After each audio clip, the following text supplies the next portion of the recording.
Hi Filippo, it's cool to have you here. Thank you very much. A few minutes ago you finished your Heidenfest gig here at the Z7 Music Club in Prato. How was the concert? It was great. I mean, this was the second time we played here in Switzerland, and we had a lot of fun on stage. And the crowd was great. A lot of people came to check us out. I was very happy at the gig anyway.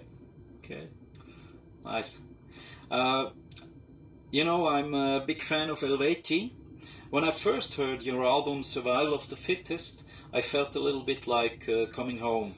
What are, in your view, similarities between ELUVEITIE and KRAMPUS, and which are differences? Let's say that KRAMPUS and ELUVEITIE plays the same genre, because after all, we all embrace this new wave of folk metal that ELUVEITIE started. Then we use similar instruments, of course. We are 8 people, and I think that's it for the similarities. About the differences, I'd say we shifted a bit more towards the more modern sound of this new wave of folk metal. I mean, we tried to rewrite a bit how things should be done, and we put more attention and effort on all the modern part of it. So we decided to cut a few. We cut on the folky side of the music to add something more modern with the use of keyboards and the use of different style and sound. And also the theme is way different, because as far as I know, ELUVEITIE focus more on the historical side of it. We focus more on the problems of this modern society, on environmental problems, and all this kind of stuff that we really care about. I mean, we have the chance to speak in front of so many people, and we try to use it to tell them something. We have this kind of message we try to bring to the people that comes to see us. Okay. You told before that you also have 8 musicians on stage. Is it a kind of necessary to play good pagan or folk metal? I won't say it's necessary. It was more of a choice. I mean, we really like the sound of violin and the sound of bagpipes and flutes, but we also felt the need to have something more modern, like the synth sound of keyboards, samples and stuff like that. So I think that with so much stuff going on, we could have either used just samples or backing tracks. But I think that is way better for the stage presence and for the result to have real instruments playing. And the band started like this. I mean, it wasn't planned. That's how it went. Okay. The name of your band, KRAMPUS, is very interesting.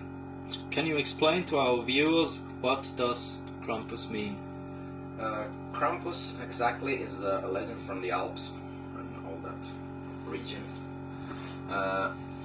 Originally, it was a winter, the demon of winter. It was the wrath of winter that once a year, at the beginning of it, roamed around the villages, spreading all his wrath on the people to let them have an easier winter and then an easier season for the rest of the year.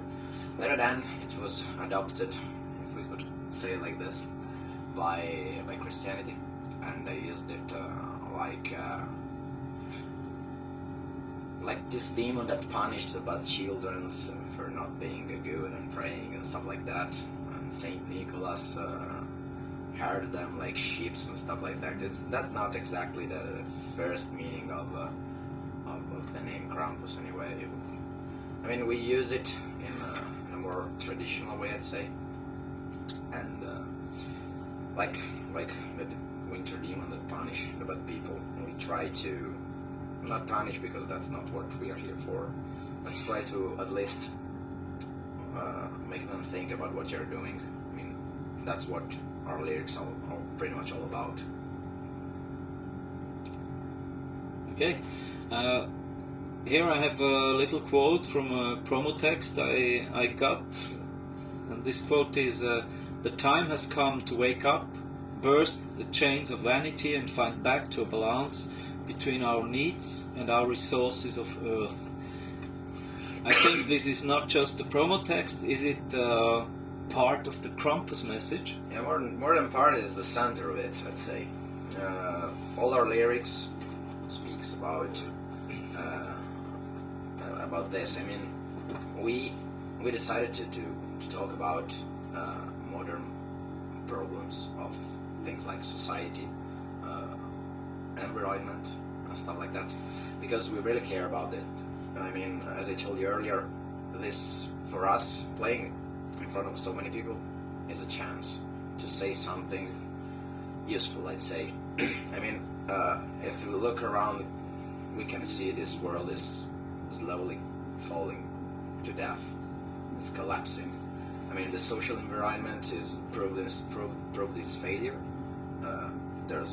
Nobody's happy anywhere besides Switzerland.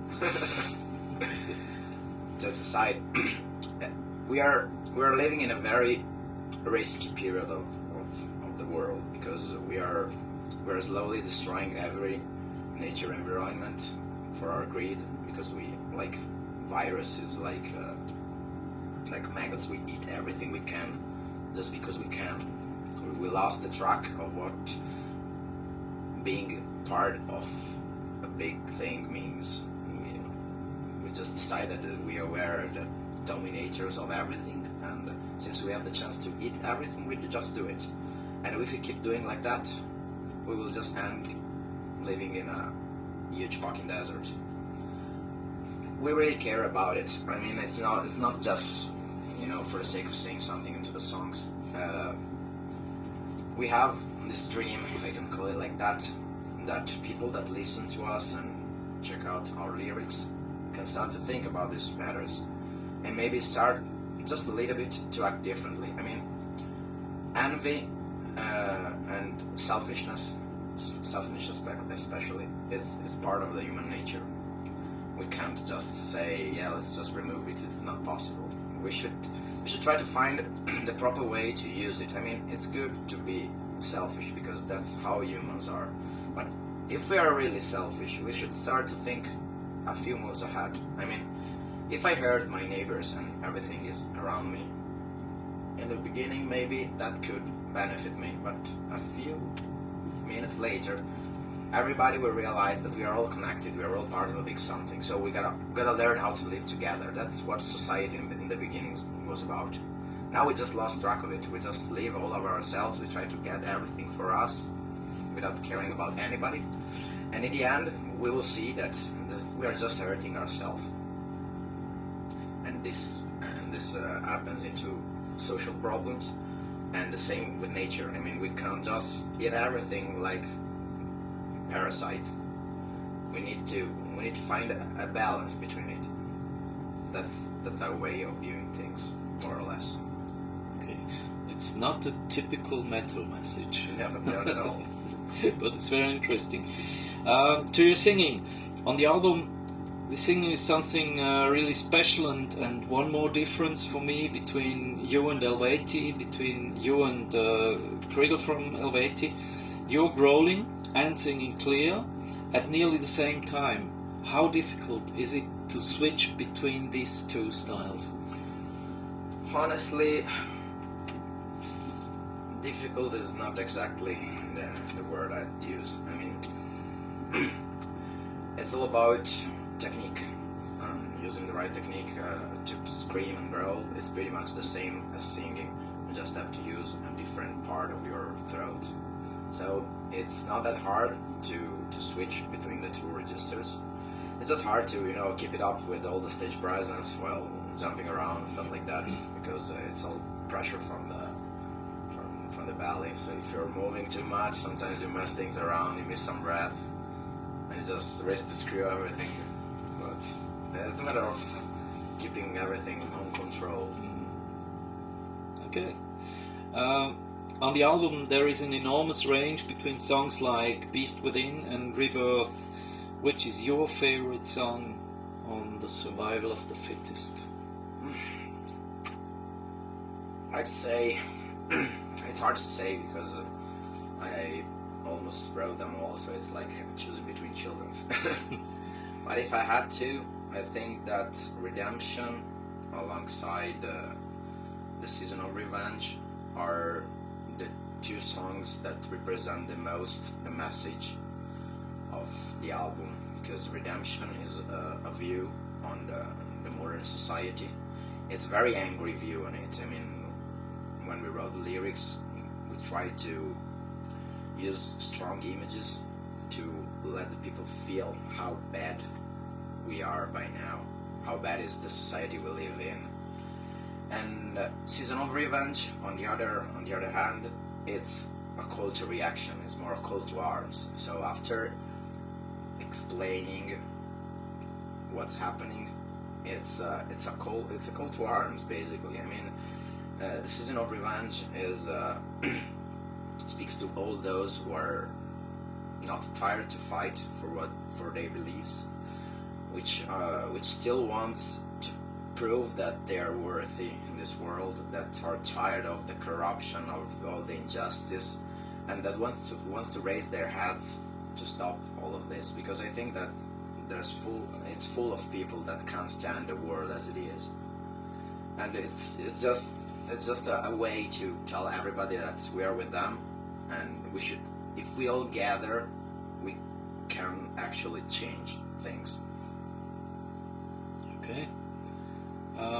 You're on the Heidenfest tour now, and the tour goes on. What will be the next places where you play, and what will be after this tour? Okay, with Heidenfest we will have another Swiss show tomorrow in Fribourg. Then we will go, not in any particular order because I cannot remember all the gigs, Czech Republic, Italy, Germany again, Austria, Poland, and I think that's it. Okay. And after the tour, what's your next step? We are still working on the future plans. Okay, good. This is the next question. You're working on the future plans, so also on your second album? Yeah, we are. I already started to write the new songs for the new album a few months ago. Okay.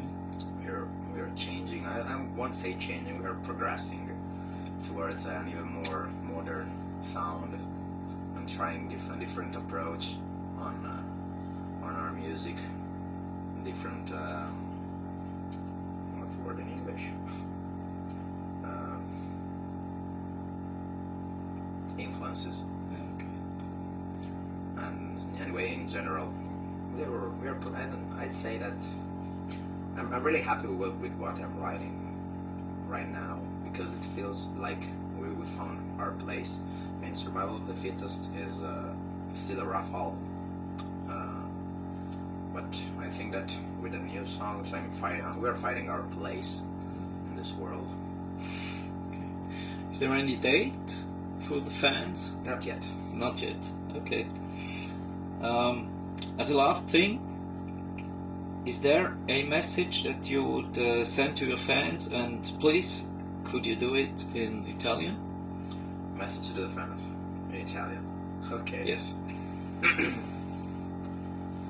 Beh, grazie per averci seguito fino a qui, grazie per il supporto che ci date, continuate a seguirci e leggete i nostri testi. Direi che questa è la cosa più importante, perché fanno parte del messaggio che cerchiamo di dare. E Fear the Krampus. Okay. So thank you very much for the time you spent with me. Thank you. Lots of success for the rest of the tour and for the future of Krampus. Thank you very much. Thank you.